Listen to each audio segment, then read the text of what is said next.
Olá, seja bem-vindo a Andando com Gigantes, vidas que inspiram. É um pequeno momento biográfico de alguém cuja vida realmente é um exemplo e uma marca para cada um de nós. Imagino que você era levado como prisioneiro e vendido como escravo para uma terra distante e ali tinha que viver durante anos trabalhando em condições extremamente difíceis, mas conseguia escapar. Qual seria o seu coração, o seu sentimento para com aqueles que o mantiveram cativo durante tanto tempo? Provavelmente não ia ser um sentimento muito bom, muito agradável e provavelmente nunca mais ia querer voltar para lá. Bem, esta é a história de Patrício. Patrício, chamado também São Patrício, ele é normalmente ligado como a figura principal do catolicismo irlandês. Curioso porque ele nem era católico, nem era irlandês. Patrício nasceu em 389 naquilo que era então a província romana da Bretanha. Nós não temos a certeza exata de onde ele nasceu. Uma das possibilidades maiores é que tenha sido na região de Bowen, no país de Gales, aquela zona da ilha principal que está virada para a Irlanda. Ele nasceu no seio de uma família cristã, da igreja chamada Celta.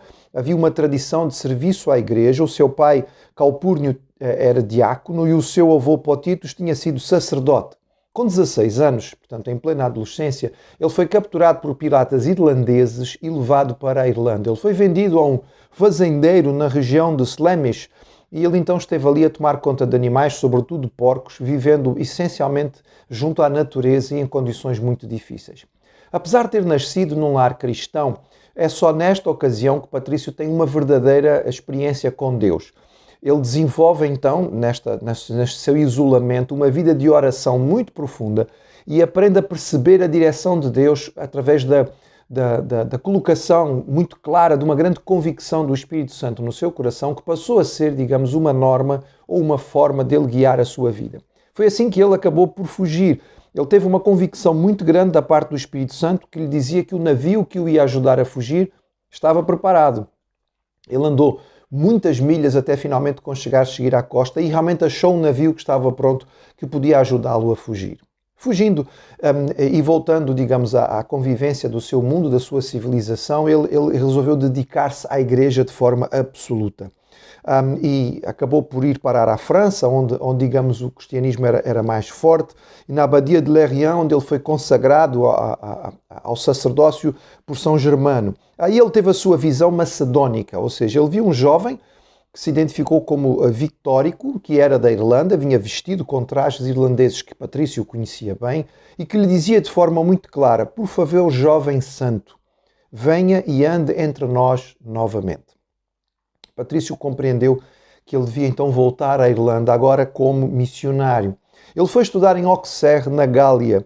No entretanto, ele era bastante limitado no que diz respeito à parte intelectual. A sua escrita sempre foi muito simples, ele tinha alguma dificuldade, a qualidade do seu latim não era extraordinária e não foi selecionado como um primeiro candidato para o campo que ele tinha no seu coração.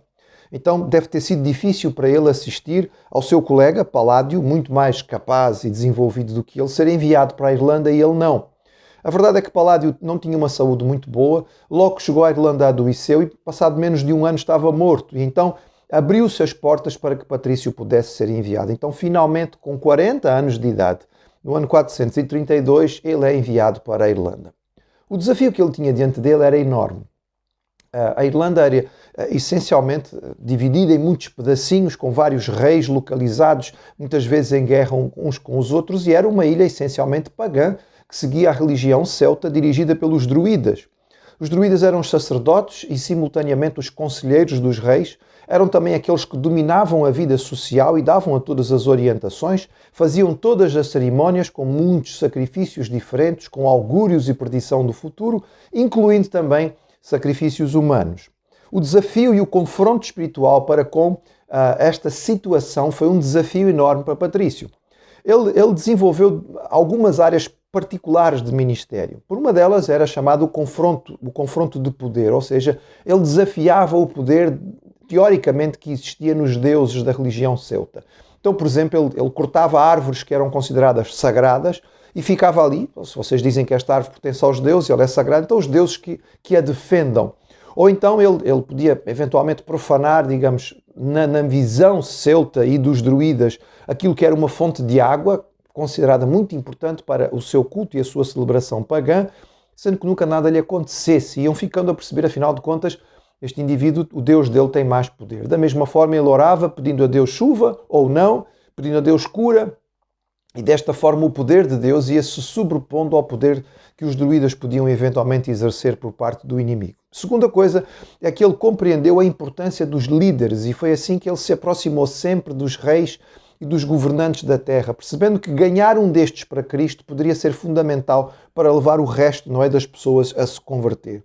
Foi assim que ele conseguiu um decreto por parte do rei Loghain, dando tolerância religiosa na região em que ele governava. E o seu filho Benignos converteu-se ao cristianismo e deu um grande pedaço de terra aonde Patrício pôde construir a primeira igreja, a igreja em Saulo.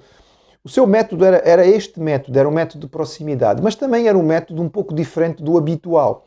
Normalmente no continente o que acontecia era que o centro da vida social da igreja, do cristianismo, era a igreja. No caso do desenvolvimento do cristianismo irlandês, por causa da influência de Patrício, o centro da vida cristã seria o mosteiro. Mas não um mosteiro em que os monges estavam profundamente separados da vida social, não. Eles estavam realmente reclusos, eles realmente tinham a sua responsabilidade, a sua ordem, eles realmente se dedicavam à oração e à meditação, mas dedicavam-se também a muito serviço público. E, portanto, toda a atividade que dizia respeito à agricultura, à pecuária, à cura, ao cuidado dos doentes, ao ajudar aqueles que eram necessitados, tudo isto gerava à volta. Ao mesmo tempo que o mosteiro era um local de erudição, onde se guardava e copiavam manuscritos, onde se ensinava à população e às crianças, de alguma maneira, também era um centro de serviço público para que a população pudesse ser servida. E esta forma de ser mosteiro e esta visão, que também era uma visão missionária, de mandar os elementos do mosteiro para outras regiões da Irlanda que não tinham sido alcançadas, ajuda-nos a perceber o impacto extraordinário que Patrício teve desenvolvendo todo este método numa Irlanda que era profundamente pagã. Ao longo de 30 anos ele trabalhou incansavelmente, esperando que ele chegasse já com uma idade considerada avançada para um missionário no campo. Muitos podiam dizer, bem, não vai conseguir fazer grandes coisas, pois realmente quando ele chegou a ilha era pagã. E quando ele morreu no ano 461, no dia 17 de março, em grande parte podemos dizer que o cristianismo tinha ganho o coração da Irlanda. Está descrito que ao longo da sua vida, Patrício plantou, organizou, fundou cerca de 200 igrejas e ele terá batizado mais de 100 mil convertidos. É algo impressionante em qualquer época da história. E lembrar mais uma vez que este homem, apesar das suas consideradas limitações intelectuais, vai para a Irlanda começar o seu trabalho já com 40 anos de idade. Escrevendo a respeito daquilo que foi a sua experiência, ele falou muito sobre os desafios que teve na sua vida e os riscos que correu. 12 vezes ele descreve estar em risco claro de vida. Uma vez ele foi capturado e mantido prisioneiro refém durante mais de 60 dias, sempre à espera de ser executado a qualquer momento. E o Senhor sempre o livrava, sempre o recuperava. A sua saúde, apesar das limitações, foi resistindo ao frio e à umidade daquela ilha irlandesa e ele acabou por se tornar uma marca daquilo, um símbolo, digamos, principal da Irlanda. O dia de São Patrício é o grande dia de festa nacional para os irlandeses hoje.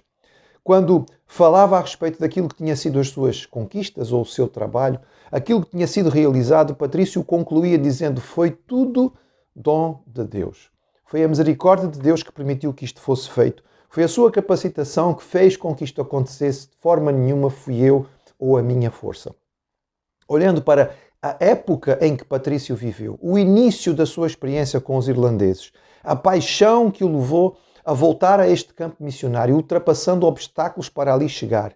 E depois a forma impressionante como ele desenvolve uma estratégia de ser diferente da igreja para aquele contexto, abençoando de forma fantástica aquela ilha. Nós podemos realmente dizer que estamos andando entre gigantes. São vidas que nos inspiram.